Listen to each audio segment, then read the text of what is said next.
গোটা জাতির মানুষ জিন সহ পশু পাখি গাছপালা সহ সমস্ত কিছুই আনন্দিত হয়েছিলেন।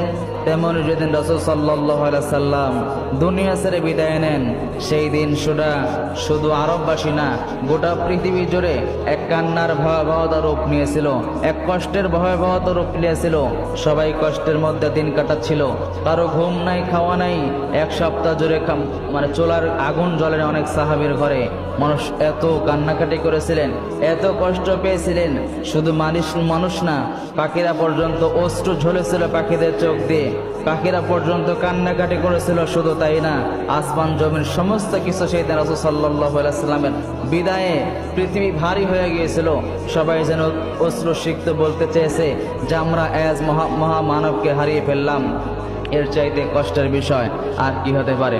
অতএব আজকের দিনটা বা এই মাসটা আমাদের জন্য যেমন আনন্দের বিষয়,